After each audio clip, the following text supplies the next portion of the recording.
gozo estar aquí presentes con ustedes en esta mañana y poder compartir de la palabra de Dios los manjares, lo que Dios tiene para decirnos esta mañana.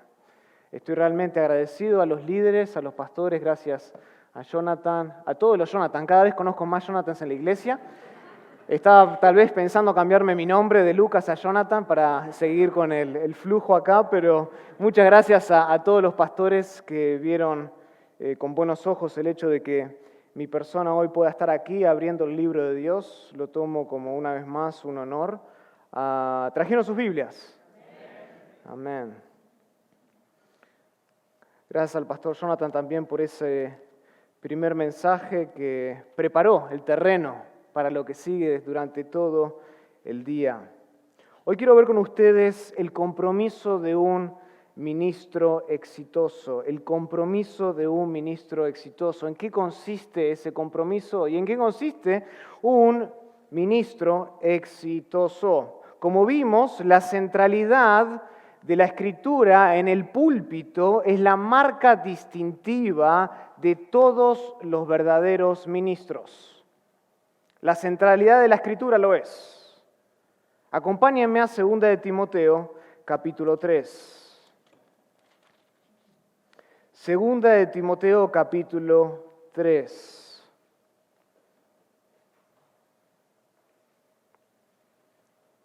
Versículo 14 dice Pablo: pero persiste tú en lo que has aprendido y te persuadiste, sabiendo de quién has aprendido y que desde las niñez has sabido las sagradas Escrituras, las cuales te pueden hacer sabio para la salvación por la fe que es en Cristo Jesús. Persiste. No persiste en la cultura, no persiste en ideologías, persiste ¿en qué? En conocer y en aprender las Sagradas Escrituras, porque solo a través de las Sagradas Escrituras encontramos el camino para la salvación que es a través de la fe en Cristo Jesús, dice Pablo. Toda la Escritura es inspirada por Dios, no una parte. Toda la Escritura es inspirada por Dios y no solo que es inspirada, sino que además, dice Pablo, es útil. Es útil para algo, ¿para qué? Para enseñar, para redarguir, para corregir, para instruir en justicia, a fin con el resultado de que el hombre de Dios sea perfecto, sea entero, preparado para toda buena obra. Noten la centralidad de la Escritura en el ministerio. Persiste en saber lo que has aprendido desde la niñez. Te puede hacer salvo, te puede hacer útil, te puede hacer entero como hombre. Y continúa Pablo, dice, te encarezco delante de Dios y del Señor Jesucristo, que juzgará a los vivos y a los muertos en su manifestación y en su reino, a que prediques la palabra. Noten quién es la audiencia. Te encarezco delante de Dios. Esa es la audiencia final del ministro exitoso. Tiene a Dios como su audiencia final, no al que tiene la mayor cuenta bancaria en la audiencia. Te encarezco delante de Dios, que juzgará a los vivos y a los muertos, a que prediques no tus ideas, sino la palabra. Que instes a tiempo y fuera de tiempo, redarguye, reprende, exhorta con toda paciencia y doctrina, con enseñanza. ¿Enseñanza que ha sacado de dónde? De la Escritura. La Escritura es indispensable, es la marca distintiva de todo verdadero ministro, de todo ministro exitoso. Los que se paran detrás del púlpito siempre deben apuntar a la Escritura. De hecho, creo que los ministros nunca deben quitar su dedo de la Escritura. Si están gesticulando con su mano derecha, deben mantener el dedo de su mano izquierda sobre el texto. Y si cambian de manos para hacer gestos, entonces también deben de cambiar de mano para seguir apuntando al texto. Los ministros siempre deben predicar con un dedo en la Escritura de manera literal como también de manera figurada. apuntando al texto, de regreso al texto, porque solo en las Sagradas Escrituras hay salvación. Lamentablemente, como bien se decía y bien se dijo en la primera sesión, la mayoría de los ministros hoy, en su afán por ser contemporáneos, en su afán por ser pertinentes a la cultura, por acomodarse, en su anhelo de tener ministerios populares, exitosos, con títulos como el del sapo, el del color púrpura, muchos predican acerca de la Escritura, pero rara vez desde la Escritura. Predican acerca de la Escritura, sacan algún versículo fuera de su contexto, pero muy rara vez estos hombres predican desde la Escritura misma. A la Escritura en la actualidad se le ha negado el trono que se merece, el púlpito. Y se le ha dado a la Escritura un lugar secundario. Y hermanos, tenemos que parar con esto. Tenemos que parar con esto. Los ministros, como así también el pueblo de Dios, no deben tolerar esta actitud de sus ministros, esta conducta de sus ministros. En el púlpito, solo la Escritura debe correr de manera salvaje, no los ministros. Solo la Escritura debe correr y manifestarse de manera salvaje, no los ministros haciendo un show espectacular. ¿Cómo hacemos entonces para recuperar la centralidad de la Escritura? ¿Cómo hacemos para volver al patrón bíblico, a lo que el pastor Jonathan estaba indicando hace un momento? Bueno, creo que debemos seguir ejemplos de hombres en la Escritura que han puesto a la Escritura en el centro de su ministerio. Y por eso es que hoy quiero concentrarme en la vida de Esdras. En la vida de Esdras. Él fue, después de todo, un ministro muy exitoso en el Antiguo Testamento, utilizado por la mano soberana de Dios para traer uno de los mayores avivamientos de la historia. La clave de este hombre, la clave del ministerio de Esdras, a medida que guiaba al pueblo de Dios a humillarse delante de Dios, fue el compromiso que él tenía firme, fue el compromiso inquebrantable, fue el compromiso implacable con la Escritura misma. Esa fue la clave. Él tenía un compromiso. Todo redundaba desde y para la Escritura. Y su compromiso era el fundamento de su ministerio. Dicho éxito que él tuvo en el Antiguo Testamento fue pasible claramente por la mano soberana de Dios. Acompáñenme a Esdras capítulo 7, es ahí donde vamos a estar hoy. Esdras capítulo 7.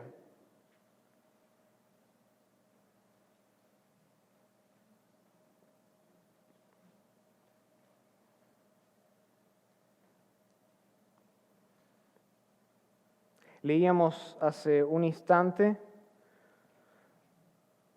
los versículos 9 y 10.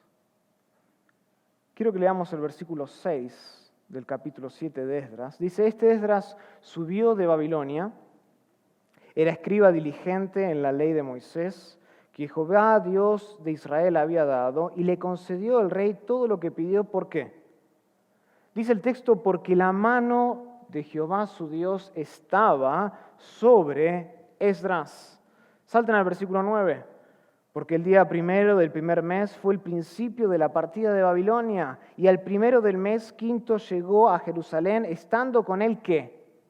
La buena mano de Dios. Noten el final del capítulo, versículo 27. Bendito Jehová Dios de nuestros padres, que puso tal cosa en el corazón del rey para honrar la casa de Jehová que está en Jerusalén, e inclinó hacia mí su misericordia delante del rey y de sus consejeros y de todos los príncipes poderosos del rey, y yo, fortalecido, ¿por qué? Por la mano de mi Dios sobre mí, reuní a los principales de Israel para que subiesen conmigo. Noten que el distintivo de su ministerio es que la mano soberana de Dios estaba con él. Y así ha sido cualquier marca de un ministerio exitoso a través de la historia. Dios obrando a través de vasijas. de hombres que han sido alcanzados por la misericordia de Dios y que son utilizados por Dios para la gloria de Dios. Pero noten en este texto por qué Dios escogió a Esdras para ser utilizado de esta manera tan contundente, como vamos a ver más tarde en Nehemías capítulo 8. Noten por qué la mano de Dios soberana descansaba sobre este hombre. Eso lo van a encontrar en el versículo 10 del capítulo 7. Dice al final del versículo 9, estando con él la buena mano de Dios. Noten la conexión ahí, porque que Esdras había preparado su corazón para inquirir la ley de Jehová y para cumplirla y para enseñar en Israel sus estatutos y sus decretos. Este es el versículo en el que quiero que meditemos esta mañana. El versículo 10.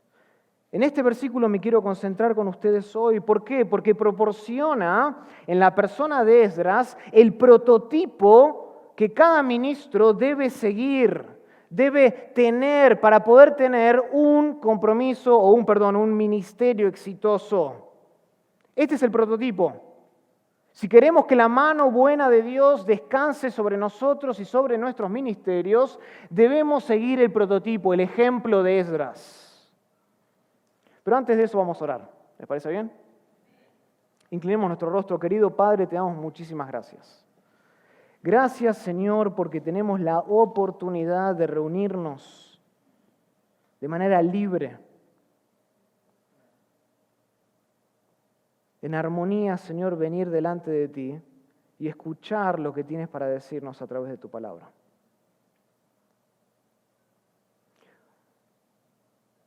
Como cantábamos hace unos segundos atrás, tu gracia nos ha alcanzado.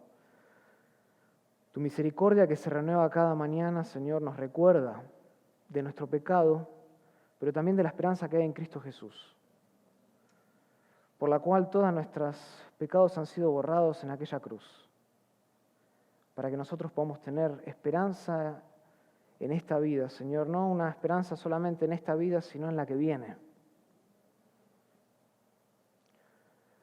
Padre, y tú no solo salvas a pecadores que desde el principio han dado las espaldas a tu gloria, Señor, han corrido lejos de ti, te han odiado desde el vientre de sus madres, sino que tú también, como Pablo dice, por la misericordia tuya, nos has llamado a nosotros a estar involucrados de alguna u otra manera en el ministerio. Hacer la obra del ministerio, Señor. Y has dado dones, has llamado a pastores maestros para que expliquen la palabra, Señor, y hoy queremos realmente, Padre, abrir tu libro y encontrar consejo divino. Porque sabemos que solo en la palabra hay libertad. Porque sabemos que solo tu palabra perdura para siempre. Padre, danos la humildad esta mañana para poder recibir tu palabra con prontitud, Señor, con humildad de corazón. Y una vez recibida, Padre, te pedimos que a través del poder del Espíritu Santo, tú crees en nosotros el querer como el hacer para tu buena voluntad. No queremos solo ser meros oidores de tu palabra, queremos ser hacedores de tu palabra. Porque al ser hacedores manifestamos nuestra fe en ti. Manifestamos que tenemos un corazón nuevo con nuevos afectos. Afectos por ver tu nombre, sobre todo nombre en esta tierra. Padre, no conozco a los que están aquí. Pero tú conoces que por ahí aquí hay pastores, líderes que han venido de otras congregaciones, en los cuales están siendo tentados ahora a volver a su antigua manera de vivir, a cambiar de metodología, a hacer lo que hacían antes porque funcionaba. Padre, te ruego que hoy tu palabra convenza a esos corazones que están titubeando, que están vacilando, Señor, y que traigas convicción. Convicción y un compromiso inquebrantable en el poder de tu palabra. Enséñanos hoy, en el nombre de Jesús. Amén.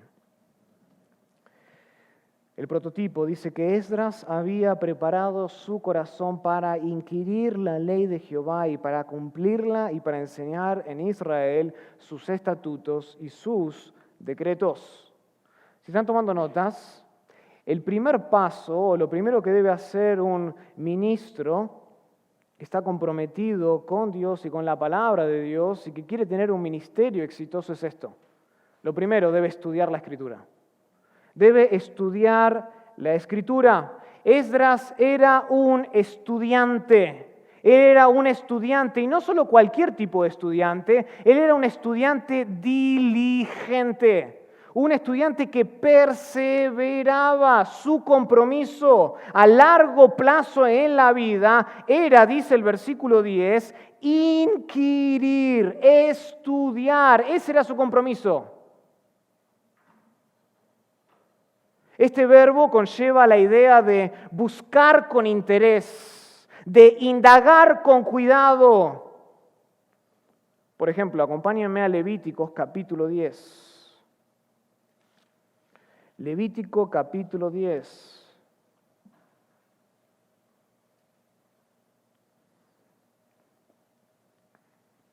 Donde también se usa este mismo verbo que se utiliza en Esdras capítulo 7, versículo 10.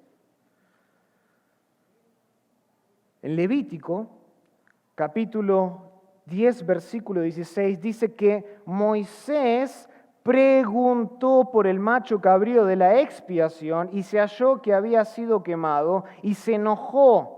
Y continúa el pasaje. Noten que ahí, por lo menos la Reina Valera, donde estoy leyendo yo, dice que Moisés preguntó, mismo verbo que aparece en Esdras capítulo 7, versículo 10, para describir una investigación diligente. Moisés investigó qué había pasado en ese momento. Es el mismo verbo que se utiliza en Esdras capítulo 7, versículo 10, para hablar del compromiso inquebrantable que tenía Esdras con la Escritura. Inquiría, investigaba, buscaba con interés en la palabra de Dios. Segunda de Samuel. Segunda de Samuel capítulo 11.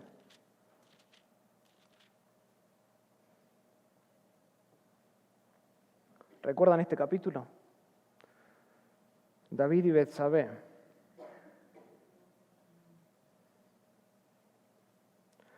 Aquel líder que Dios había levantado en la nación de Israel, que es tal vez uno de los líderes más conquistadores que tuvo el pueblo de Israel, dice que aconteció al año siguiente, versículo 1, en el tiempo que salen los reyes a la guerra, que David envió a Joab y con él a sus siervos y a todo Israel, y destruyeron a los amonitas y sitiaron a Rabá, pero el texto dice que David se quedó en Jerusalén. Hizo lo que no tenía que hacer, él estaba supuesto a liderar al pueblo de Israel. Y sucedió un día, al caer la tarde, que se levantó David de su lecho y se paseaba sobre el terrado de la casa real y vio desde el terrado a una mujer que se estaba bañando, la cual era, dice el texto, muy hermosa. Noten versículo 3, envió David a preguntar por aquella mujer. Mismo verbo que aparece en Esdras capítulo 7, versículo 10. David envió a preguntar por aquella mujer. El mismo verbo que aquí denota la intención de David, insistente, de averiguar quién era esta mujer bella.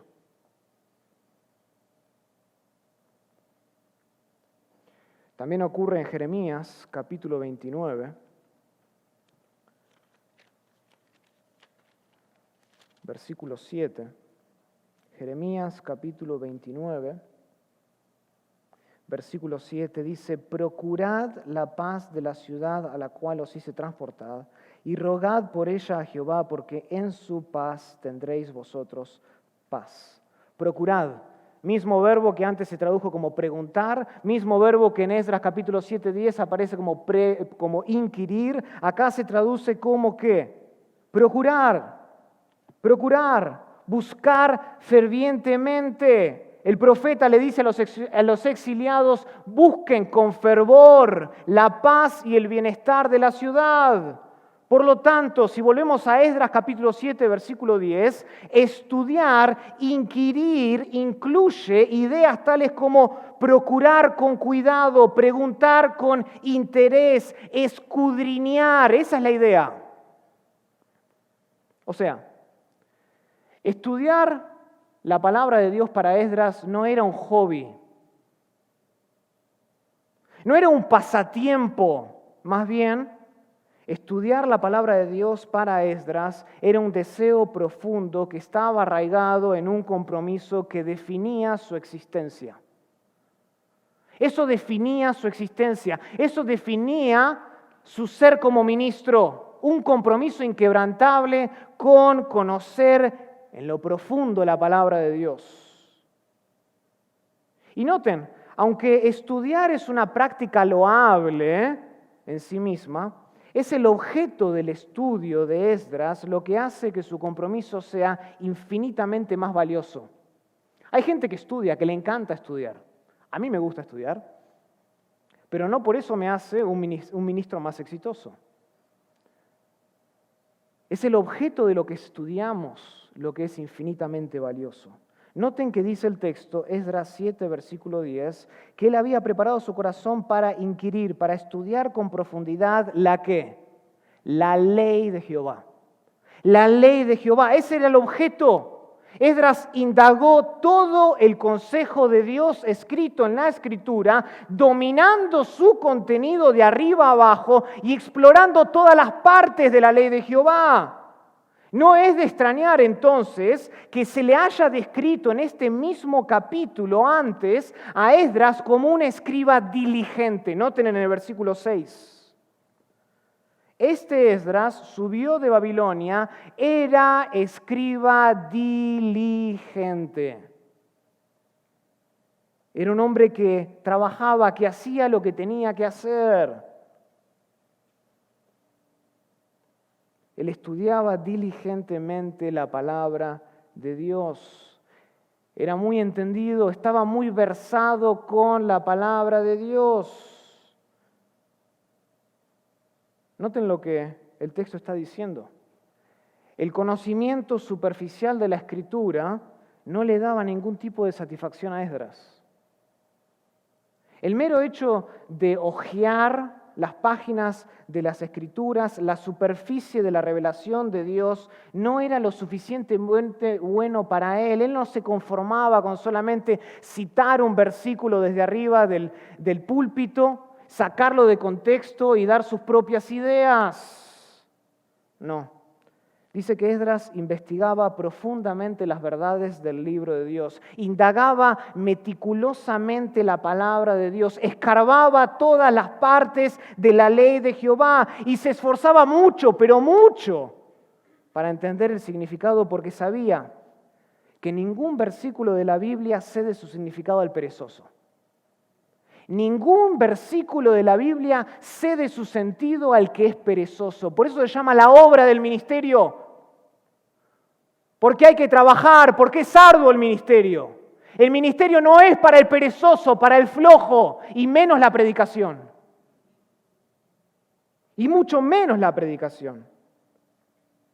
La resolución de Esdras era desenterrar con diligencia las ricas verdades de las minas inagotables de la Escritura. Dedicó todo su ser, toda su vida a esta ardua práctica de escudriñar, muy probablemente de día y de noche, la revelación de Dios. Probablemente era como el hombre del Salmo capítulo 1, versículo 2. El hombre bienaventurado, cuyo deleite está en la ley de Jehová y que medita en ella ¿de qué? De día y de noche. Ese era Esdras. Su constante pensar era volver al libro de Dios, escudriñar todas sus partes. Salmo 119.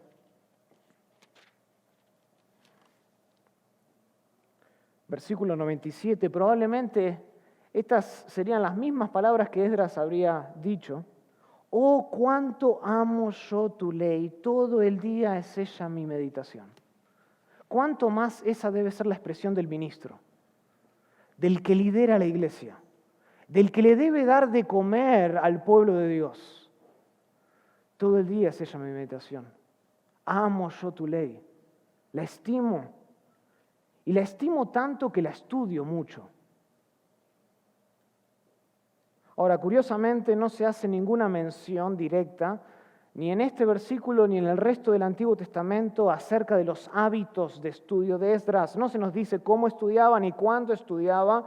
Sin embargo, los primeros 5 versículos de este capítulo trazan la genealogía de Esdras y dicen y pasan por una larga línea de sacerdotes hasta el mismísimo Aarón, que fue el primer sumo sacerdote. Noten versículo 1 del capítulo 7, pasadas estas cosas en el reinado de Artajerjes, rey de Persia, Esdras, hijo de Seraías, hijo de tal, tal y tal, y van a ver toda una genealogía, ¿sí? Aquellas genealogías que a ustedes les encanta estudiar en su tiempo libre, acá hay una de ellas. Y dice, versículo 5, hijo de Abisúa, hijo de Finés, hijo de Eleazar, hijo de Aarón, el primer sacerdote. O sea, Esdras por linaje era un ¿qué? Sacerdote. Pero Esdras no solo era un sacerdote. Versículo 11 dice que Esdras también era un ¿qué? Un escriba. Esta es la copia de la carta que dio el rey Artajerjes al sacerdote Esdras, escriba versado en los mandamientos de Jehová. O sea, era un sacerdote y a su vez un escriba. Y el versículo 11 dice que era un escriba versado. Versículo 6 ya había dicho que era un escriba diligente. O sea, la preparación de este hombre había sido bastante extensa. Se había preparado. De hecho, los rabinos consideran que solo Moisés supera a Esdras en la historia. Conocía, hermanos, la palabra de Dios de manera exhaustiva. Sin embargo, noten esto. Su conocimiento exhaustivo de la palabra de Dios no satisfacía su necesidad y su deseo de estudiarla aún más mañana. El hecho de que él tenía toda esa línea de entrenamiento no decía, ok, ya estudié toda mi vida, fueron 5 años de seminario, ya tengo un posgrado en esta escuela, no necesito estudiar más. Eso es suficiente para mí. Soy un escriba versado, soy un escriba diligente, vengo de la misma línea de Aarón, el sacerdote. No. Él tenía un deseo profundo por estudiar y seguir estudiando. Por seguir estudiando.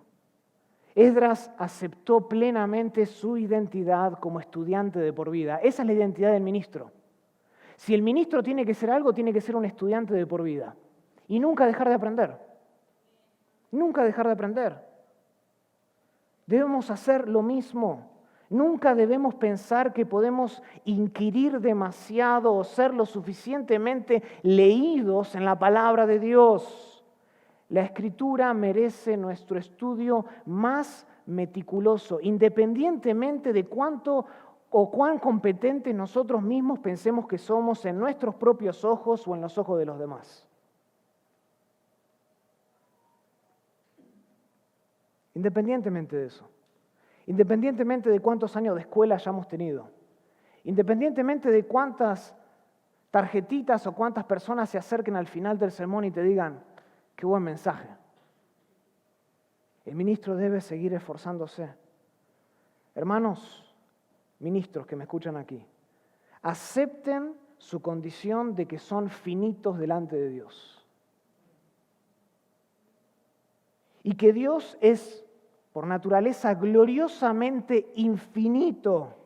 Y prepárense para nunca dejar de aprender, no como una carga, sino con gran gozo. Resistan la tentación de sacrificar su estudio de la Escritura en el altar de esa lista creciente de prioridades en el ministerio. Resistan esa tentación que constantemente día y noche se nos imponen a nosotros. Tengan mucho cuidado con sustituir la revelación de Dios por la lectura de buenos libros acerca de Dios. Luchen con lo que Dios ha dicho.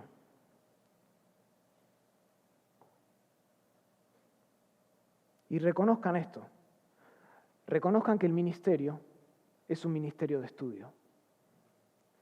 El ministerio pastoral es un ministerio de estudio. Y aquellos que están llamados al ministerio deben, por naturaleza, seguir preparándose y seguir estudiando la revelación de Dios día y noche. Después de todo, hermanos, Dios diseñó la iglesia justamente como una comunidad de estudiantes. ¿Cómo se llamaban los seguidores de Jesús? Discípulos, los estudiantes, los aprendices. Eso es lo que es la iglesia, una comunidad de estudiantes de por vida bajo la guía terrenal de ministros que son por naturaleza llamados a enseñarle a los aprendices de Jesús. Mateo capítulo 28, ¿se acuerdan la gran comisión? Id pues y haced discípulos. Acompáñenme ahí para que lo veamos un ratito. Mateo capítulo 28.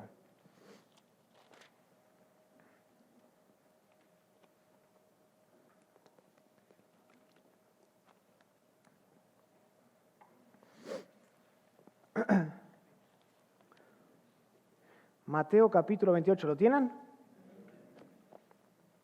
Por tanto, dice Jesús, id y haced discípulos a todas las naciones, bautizándolos en el nombre del Padre y del Hijo y del Espíritu Santo, enseñándoles que guarden todas las cosas que os he mandado. Esto es parte de la gran comisión, hermanos. El hacer discípulos, el hacer aprendices de la gran comisión, requiere que enseñemos. Y noten que dice enseñándoles que guarden todas las cosas. Noten que Jesús no dice enseñándoles las cosas que yo les he mandado.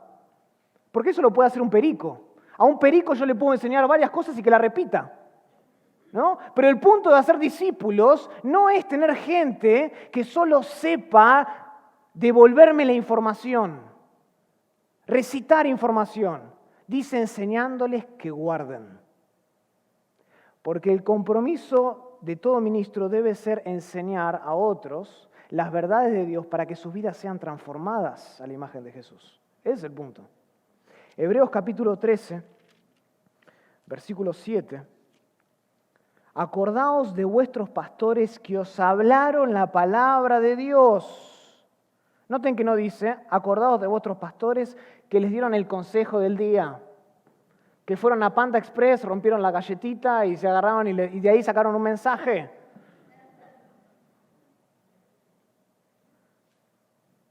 Acordaos de vuestros pastores. ¿Quiénes son los pastores? Los que hablan la palabra de Dios. La palabra de Dios. Pero antes, hermanos, de enseñar la palabra de Dios, nosotros necesitamos como ministros saber lo que Dios quiere que nosotros hagamos. Y eso significa estudiar la Escritura. Eso requiere un estudio diligente. Eso requiere que la procuremos de día y de noche. El día, hermano, que dejas de estudiar la Escritura es el día que tú comienzas a llevar al púlpito tu propio consejo en vez del consejo de Dios. Y ese día es muy peligroso. Es el inicio de una catástrofe para la iglesia. Segundo, Esdras dice que no estaba conforme con el solo hecho de estar versado o de ser diligente o de estudiar la Escritura. El entendimiento claro de la Escritura de Esdras no era suficiente para él. Él no solo quería estudiar la Escritura, sino segundo, un ministro debe entregarse a la Escritura. No solo debe estudiar la Escritura, debe entregarse a la Escritura. Esta es la razón por la cual en Esdras capítulo 7, versículo 10, dice que Esdras había preparado su corazón para inquirir, para estudiar la ley de Jehová. ¿Y para qué? Para cumplirla. Noten lo siguiente, para cumplirla. Esdras reconocía lo siguiente, recuerden esto, que la teología verdadera es la teología aplicada. La teología que realmente vale la pena, la teología verdadera es la teología que se aplica. Es precisamente en la práctica, en el día a día, donde la teología nuestra se ve más claramente que nunca. Por lo tanto, Esdras no solo dominó la Escritura, sino que además la Escritura lo dominó a él. Él era un hacedor, no un mero demostrador de la ley de Jehová, como debería ser cada ministro de hoy cuando lleva al púlpito todo el consejo de Dios. Ahora, tengan en cuenta esto, que el mismo compromiso que marcó su estudio por la Escritura, también describa su entrega por la Escritura. Es el mismo compromiso. Noten que anteriormente en el versículo dice que Esdras había preparado su ¿qué? Su corazón. Era el mismo corazón.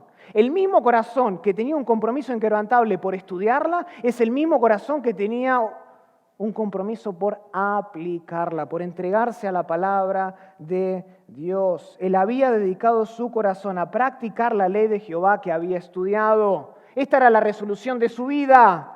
No había otra prioridad para su vida. Esdras estaba decidido a obedecer la Escritura con la misma dedicación de corazón con la que estudiaba. Y esto es un gran peligro, o debe ser una gran advertencia para aquellos que se están preparando para el ministerio. Porque conozco muchos que en el aula, cuando están en el seminario, se esfuerzan día y noche, que duermen 4 o 3 horas. Porque están dispuestos a sacrificarse por tener la mejor nota. Pero no tienen el mismo corazón para aplicarla.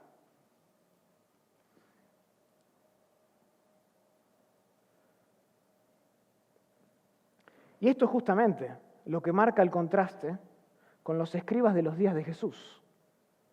Hombres que eran conocedores, que entendían la ley de Jehová en la cabeza, pero no con el corazón. Estudiar la Escritura para los escribas en el día de Jesús era meramente una cuestión de disciplina intelectual. Vamos a ver quién sabe más. Es por eso que Jesús dice lo que dice en Mateo capítulo 15. Acompáñenme ahí.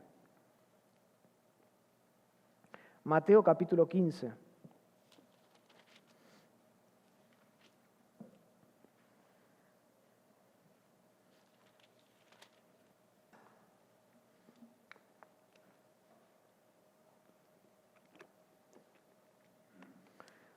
Versículo 7, Jesús está justamente hablándole a los escribas y fariseos, dice el versículo 1. Y en el versículo 7, noten que Jesús no les habla con las palabras tal vez más lindas que podíamos escuchar. Le dice, hipócritas. Otra manera de traducir eso sería actores. Bien profetizó de vosotros Isaías cuando dijo, escuchen, este pueblo de labios me honra, más su que su corazón está lejos de mí. Pues en vano me honran, enseñando como doctrinas mandamientos de hombres.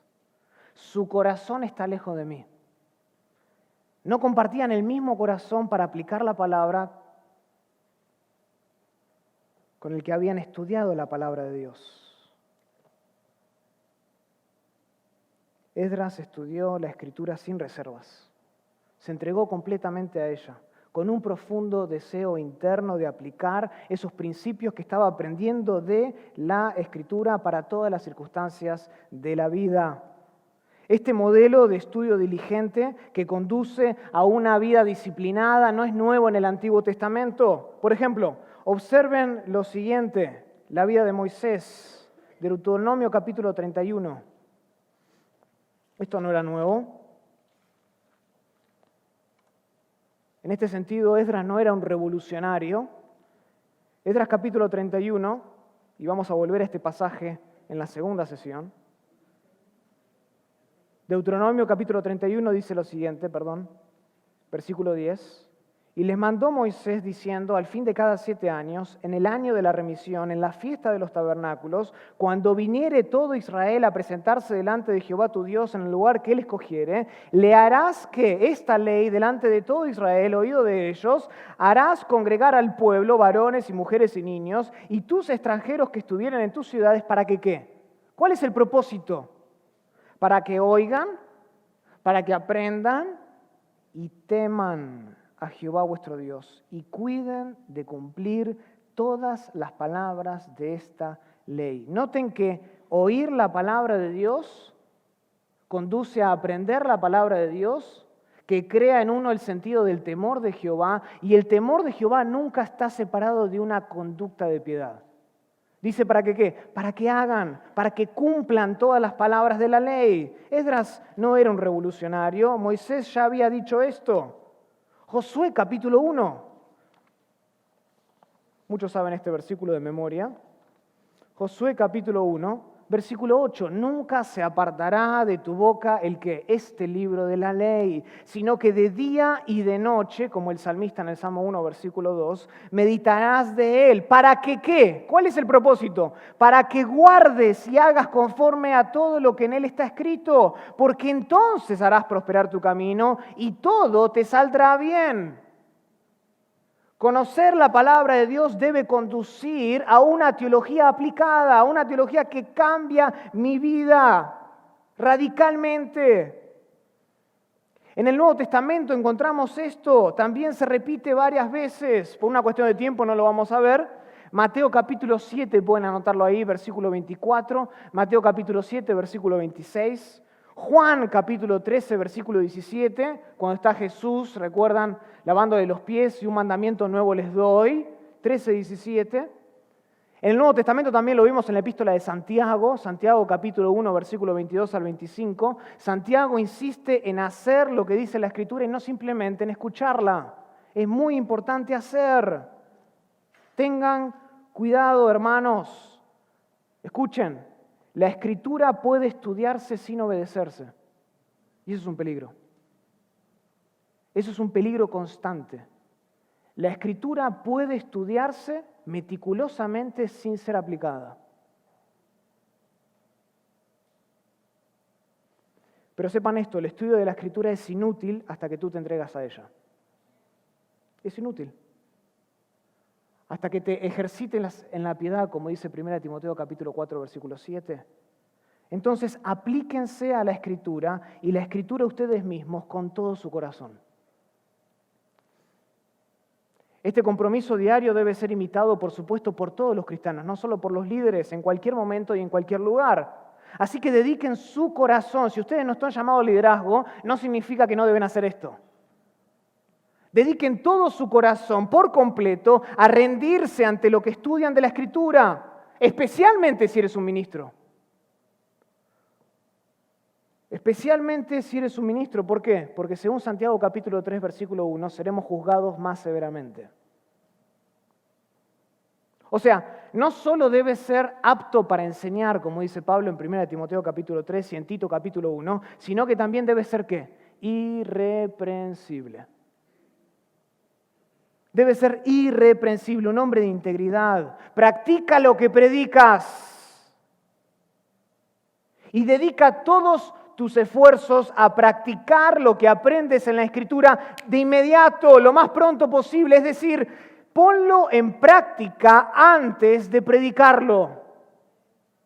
No retrases la aplicación, no lo dejes para el día de mañana. Incorpora la Escritura a tu vida sin vacilar mediante la obediencia personal, tal como lo hizo Esdras.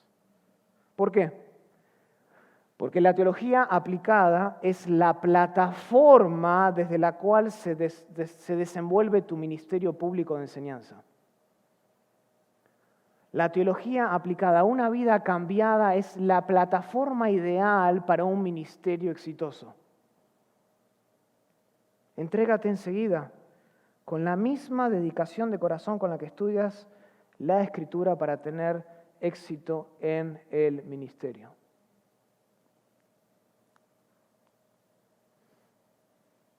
Esa integridad que hace falta hoy en día, ¿no es así? En los headlines, en los títulos de los diarios, de vez en cuando escuchamos alguna historia de alguna persona que fue íntegra, que se encontró un bolsón de dinero y lo devolvió. Noten que la integridad es un concepto raro hoy en día. Nos llama la atención cuando alguien es íntegro. Y lamentablemente muchos pastores hoy también nos llama la atención cuando hay pastores que son íntegros. Porque hoy en día la mayoría predican mucho lo que no practican. Por último, el último elemento del compromiso inquebrantable de Esdras fue enseñar. No solo debes estudiar la Escritura, no solo debes entregarte a la Escritura, por último debes enseñar la Escritura. Su estudio diligente de la Escritura condujo a una entrega disciplinada debajo de la Escritura, logrando así una enseñanza devota de lo que la Escritura contiene. Noten la cadena. El estudio diligente conduce a una entrega disciplinada que conduce o crea una enseñanza devota. Versículo 10. Esdras había preparado su corazón para inquirir la ley de Jehová, para cumplirla y para enseñarla. Para enseñarla. Noten esto. Noten que Esdras no comenzó como ministro. Esdras no comenzó como ministro. Él se convirtió en un ministro. Es muy diferente. Desafortunadamente, este no es el patrón hoy el día en el ministerio pastoral. Para la mayoría de los pastores. Todo lo que se necesita hoy en día es un supuesto llamado al ministerio. Si tú tienes eso, ¡pum!, un púlpito y listo. Te autoproclamas pastor. Y se pasa por alto ¿qué? El arduo trabajo de escudriñar la ley de Jehová, de conocerla. Y como resultado, hay muchos hombres que se involucran de manera inmediata en el ministerio de la enseñanza sin haber sido antes probados. Sin que hayan hombres al lado y mujeres que puedan ver y confirmar que lo que este hombre predica también lo practica. Pero esto es sumamente peligroso, no solo para los ministros, sino también para el pueblo de Dios que es ministrado por tal charlatán. Pues todo lo que le queda a ese hombre es ofrecer su propio consejo, sus propias ideas, que consisten en su propia experiencia personal. Bienvenidos al siglo XXI.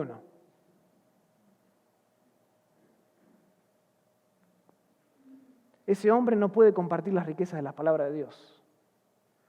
Porque nunca se puso debajo de la Escritura, se sometió e inquirió profundamente en ella. A Billy Graham le preguntaron lo siguiente, escuchen. Si tuvieras que vivir tu vida otra vez, ¿qué es lo que harías diferente? Y su respuesta es sorprendente. Noten lo que dice. Uno de mis grandes remordimientos es que no he estudiado lo suficiente. Billy Graham. Desearía, dice él, haber estudiado más y predicado menos. La gente me ha presionado para que hable a grupos cuando debería haber estudiado y me debería estar preparando. Fin de la cita. Noten qué respuesta, sorprendente. Billy Graham. Espero que este no sea tu remordimiento. Espero que estas no sean tus palabras el día de mañana. No ofrezcas tu propio consejo al pueblo de Dios.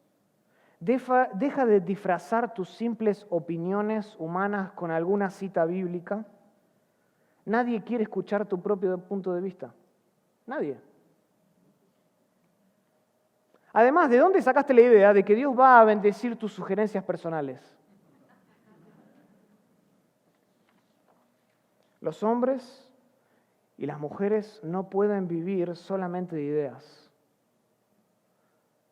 No importa cuán elocuentemente se las presente, no importa cuánto las adornes, el hombre y la mujer de Dios viven únicamente por el estudio cuidadoso y la enseñanza de toda la Escritura, versículo tras versículo, párrafo tras párrafo, capítulo tras capítulo y libro tras libro. La gente de Dios debe conocer el libro de Dios para adorar al Dios del libro.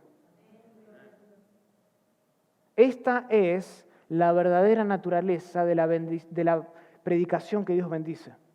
Aquel hombre que lucha arduamente por presentarse ante Dios como un obrero de que no tiene de qué avergonzarse, que traza bien la palabra.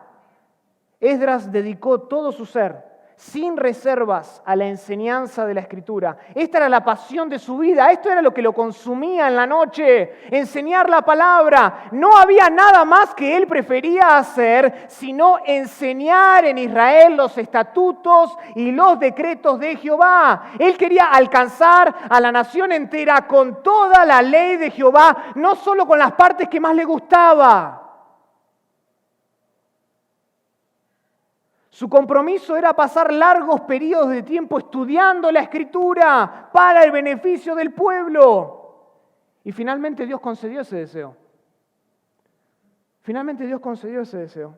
y produjo, como dije, uno de los mayores avivamientos en la historia por medio de la enseñanza de la Escritura, como vamos a ver en la próxima hora en Nehemías capítulo 8. Y me pregunto sinceramente si los ministros de hoy tienen este mismo compromiso. Y te pregunto hoy, ¿dónde está tu corazón hoy? ¿Este es el compromiso que marca tu ministerio? ¿Amas enseñar la ley de Jehová o es una carga para ti? Oh, ahí viene el domingo.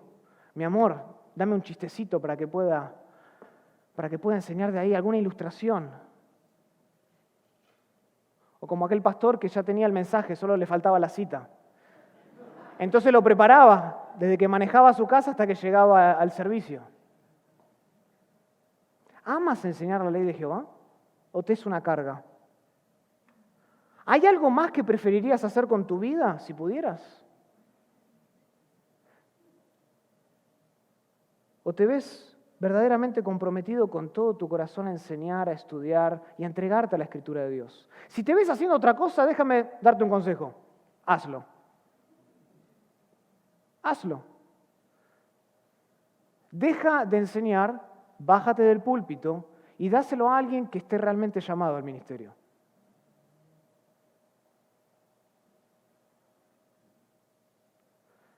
¿Crees en la predicación de la Escritura?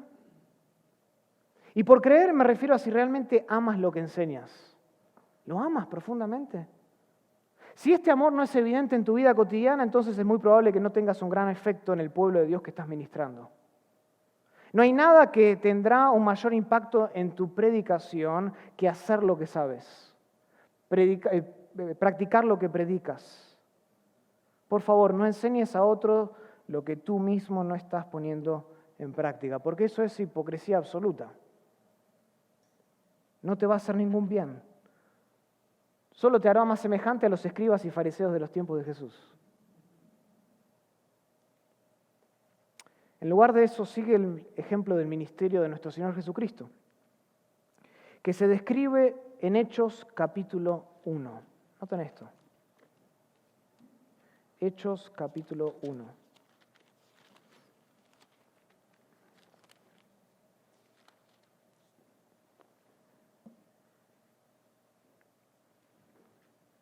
Me encanta este versículo que lamentablemente muchas veces es pasado por alto, pero dice Hechos capítulo 1, versículo 1.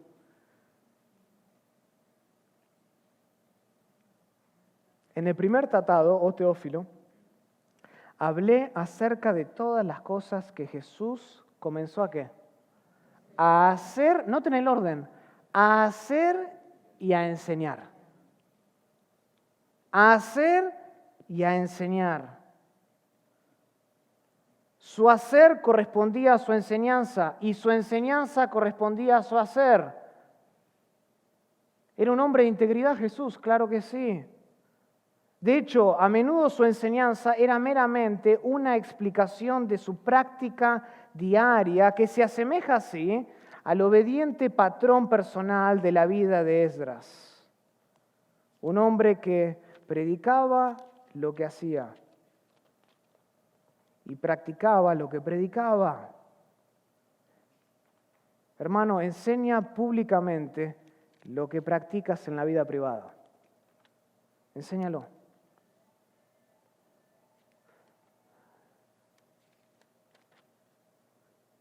Dios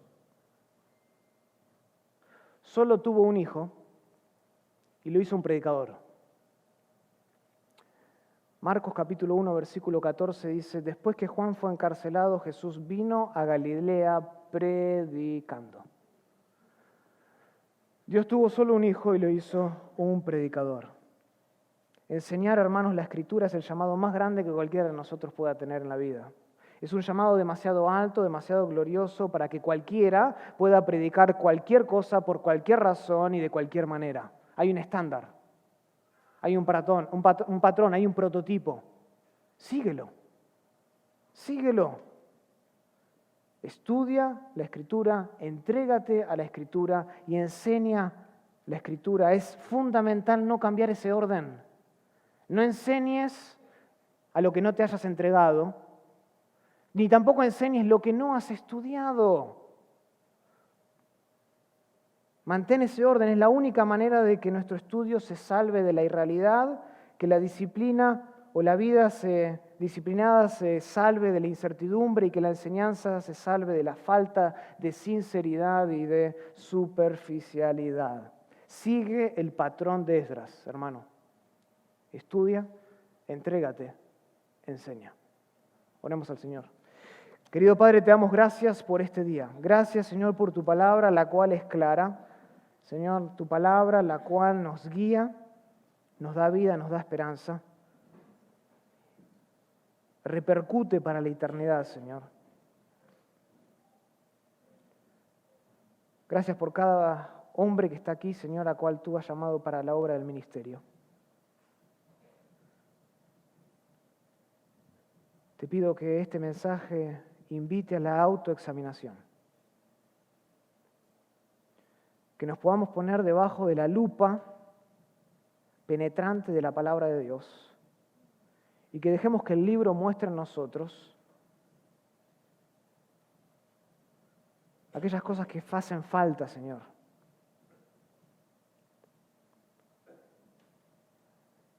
Aquellos que tienen un ministerio, Señor, y que lo han creado sobre arena. Lo han montado detrás de su forma de ser,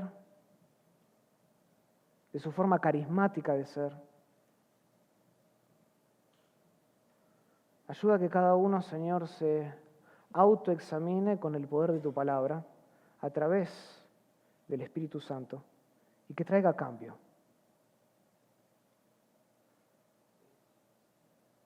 Porque solo tú bendices a aquellos que siguen el patrón de Esdras, el patrón de Moisés, el patrón de Josué, el patrón de Jesús, el patrón de Pablo, el patrón de Timoteo, el patrón de Santiago, el patrón bíblico. Este no es un método más, este es el patrón para enseñar el consejo de Dios. Bendice tu palabra, Señor, y produce el fruto en la vida de aquellos que has traído hoy. En el nombre de Jesús. Amén.